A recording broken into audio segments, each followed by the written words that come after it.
Dear friend, आपका अपना YouTube channel उत्तर जी के ट्रिक में स्वागत है। आशा करता हूँ आप अच्छे से होंगे और हमारी वीडियो देख रहे होंगे। आज मैं हिंदी के 25 क्वेश्चन लेकर आया हूँ और ये 25 क्वेश्चन आगामी परीक्षाओं को ध्यान में रखते हुए बहुत ही महत्वपूर्ण प्रैक्टिस सेट बनाया है मैंने। चलिए वीडियो को स्टार्ट करते हैं। देखते हैं पहला क्वेश्चन क्या है। टेबल कौन सा शब्द है? आपको बताना है टेबल कौन सा शब्द है। ए ऑप्शन में है देशज, बी में है तद्भव, सी में है विदेशज, डी में है इनमें से कोई नहीं।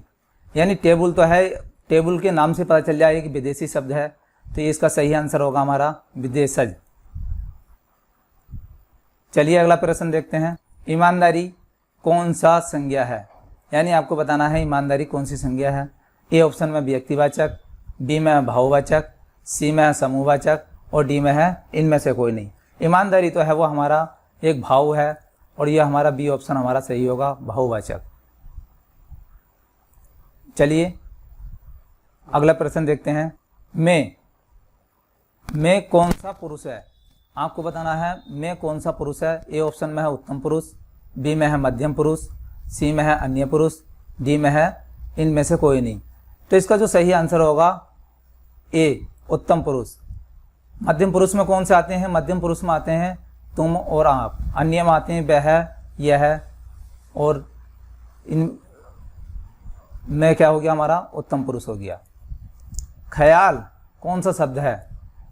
तो आपको बताना है ए ऑप्शन में है देशज, बी में है विदेशज, सी में है तद्भव और डी में है इनमें से कोई नहीं। तो इसका सही आंसर होगा ख्याल क्या है हमारा विदेशज, यानी बी ऑप्शन सही होगा। तेंदुआ, तेंदुआ आपने बहुत सुना होगा नाम, लेकिन आपको ये पता नहीं है तेंदुआ कौन सा शब्द है। तो तेंदुआ कौन सा शब्द है? ए ऑप्शन में हमारा देशज, बी में है विदेशज और सी में है तत्सम और डी में है इनमें से कोई नहीं। तो इसका सही आंसर होगा हमारा देशज। तेंदुआ क्या हो गया हमारा देशज। कोई विशेषण है एक।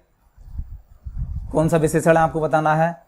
ए में है परिणामवाचक विशेषण, बी में है सार्वनामिक विशेषण, सी में है गुणवाचक विशेषण, डी में है इनमें से कोई नहीं। तो इसका जो सही आंसर होगा सार्वनामिक विशेषण। कोई क्या है भैया? सार्वनामिक विशेषण। चलिए अगला प्रश्न देखते हैं। नाक कौन सा लिंग है? आपको बताना नाक में कौन सा लिंग है। तो ए ऑप्शन में है पुल्लिंग, बी में है स्त्रीलिंग, सी में है ए और बी दोनों और डी में है इनमें से कोई नहीं। तो इसका सही आंसर होगा हमारा स्त्रीलिंग, यानी नाक क्या हमारा स्त्रीलिंग। चलिए अगला प्रश्न। नवयुवक कौन सा समास है? यानी ए ऑप्शन में कर्मधारय है, बी में है बहुव्रीहि, सी में है द्वंद्व और डी में है द्विगु। देखिए नवयुवक में हमारा जो समास होगा वो कर्मधारय होगा। इसका सही आंसर होगा ए, यानी कर्मधारय के में क्या होता है, पहला पद होता है हमारा विशेषण, दूसरा होता है विशेषीय यानी संज्ञा, और द्वंद्व में दोनों विलोम होते हैं और द्विगु में संज्ञा बताई जाती है। और बी में जो बहुव्रीहि होता है ये इसमें अन्य का ही बोध होता है। चलिए अगला प्रश्न देखते हैं। तो देशभक्ति में कौन सा समास है? आपको बताना है देशभक्ति में कौन सा समास है। ए ऑप्शन में कर्मधारय, बी में है तत्पुरुष, सी में है द्वंद्व, डी में है द्विगु। तो इसका सही आंसर होगा हमारा बी, यानी तत्पुरुष।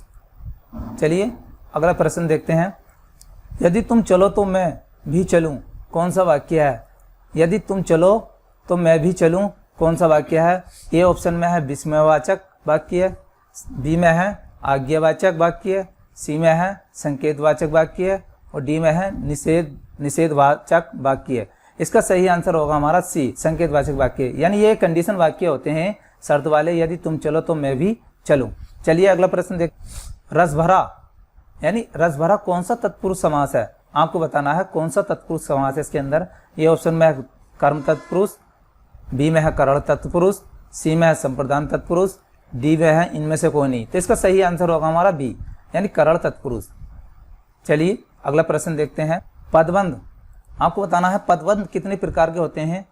तो भैया ए ऑप्शन में हमारा 2, बी ऑप्शन में है 3, सी ऑप्शन में है 4 और डी ऑप्शन में है 5। तो इसका सही आंसर होगा बी, यानी पदबंध हमारे कितने प्रकार के होते हैं? 3 प्रकार के।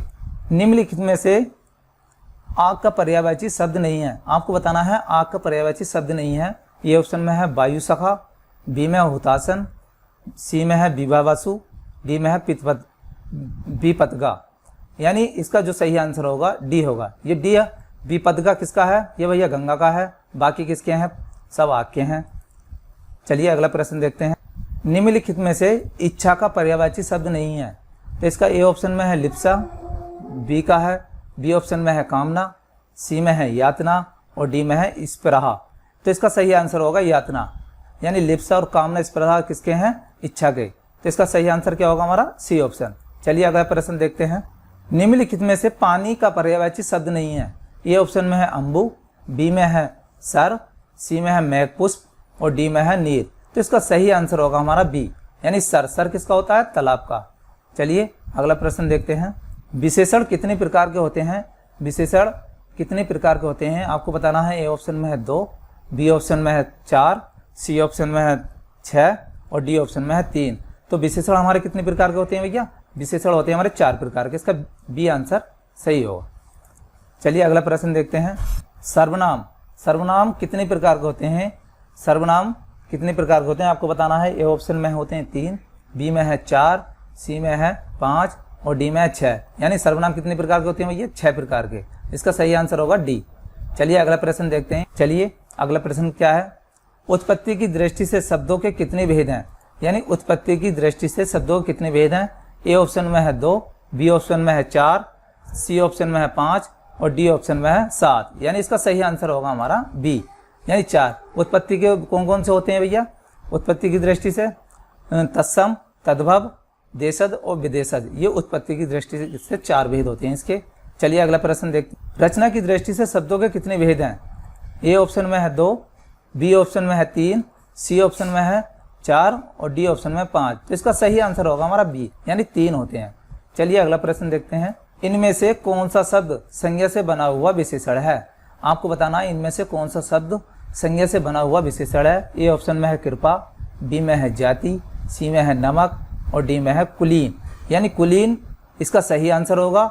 और इसमें मूल जो शब्द है हमारा वो कुल है और इन प्रत्यय जोड़कर ये बना कुलीन। चलिए अगला प्रश्न देख। अध्यापक शब्द का स्त्रीलिंग रूप क्या है? आपको बताना है अध्यापक शब्द का स्त्रीलिंग रूप क्या है। तो ए ऑप्शन में है अध्यापिका, बी में है अध्यापकी, सी में है अध्यापका और डी में है अध्यापिकी। तो इसका सही आंसर होगा ए, अध्यापिका। चलिए अगला प्रश्न देखते हैं। महास्य, महास्य शब्द का स्त्रीलिंग रूप क्या है? तो ए ऑप्शन में है महासिनी, बी में है महास्ययी, सी में है महास्या, डी में है महास्ययी। इसका सही आंसर हमारा होगा सी, यानी महास्या।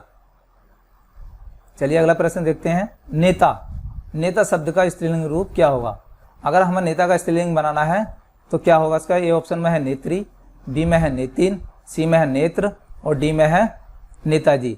तो इसका सही जो आंसर होगा हमारा नेत्री, यानी त्या का हम क्या करेंगे? तिर्य और दीर्घ की मात्रा लगा देते हैं, तभी इसका स्त्रीलिंग बन जाता है। तो इसका सही आंसर होगा नेत्री। चलिए अगला प्रश्न देखते हैं। क्या आप जा रहे हैं? क्या में कौन सा निपात है? ए ऑप्शन में अवधारण बोधक, बी में है प्रश्न बोधक, सी में है आदरण बोधक, डी में है तुलना बोधक। तो इसका सही आंसर होगा हमारा बी, यानी प्रश्न। क्या की बात कर रहा है? प्रश्न की बात कर रहा है। तो इसका सही आंसर होगा प्रश्न बोधक। चलिए आज की प्रैक्टिस सेट का अंतिम प्रश्न। मैं भी यह जानता हूँ, इस वाक्य में भी में कौन सा निपात है? यानी भी में कौन सा निपात है? तो ए ऑप्शन में बलदायक निपात, बी में है निषेधात्मक निपात, सी में है नकारात्मक निपात और डी में है स्वीकारात्मक निपात।